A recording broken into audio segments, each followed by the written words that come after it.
A major fire has broken out here in Tai Po district, where the fire had blazed through 7 out of 8 blocks of a housing estate. At least 44 people have died, with one of them being a 37-year-old firefighter. Reportedly, 45 people are still in critical condition, while currently around 279 people are still missing. There's a lot of smoke around.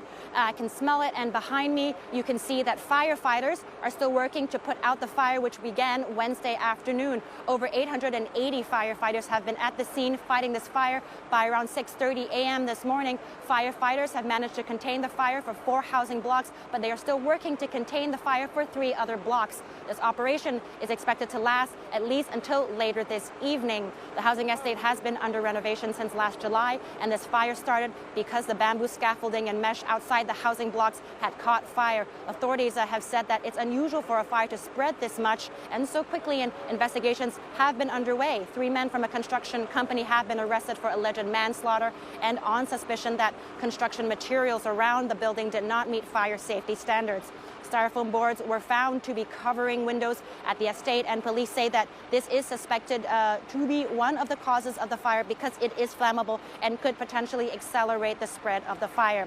Now, the fire was categorized as a grade 5 fire alarm quite quickly after it first spread. Here in Hong Kong, fires are graded on a scale of 1 to 5, with 5 being the most severe. So this was the highest on the scale and the most severe. It's also the first number 5 alarm in 17 years. The last time Hong Kong experienced a number 5 fire alarm was in 2008 when a fire happened in a karaoke bar and nightclub in Mong Kok district.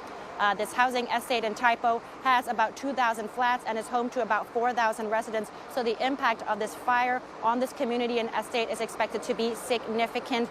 Various government departments are making efforts on multiple fronts. The top priority is extinguishing the fire and rescuing trapped residents. The second is treating the injured. The third is providing post-incident support and assistance to the families of the deceased, injured, and affected residents, while the fourth is investigating the cause of the fire.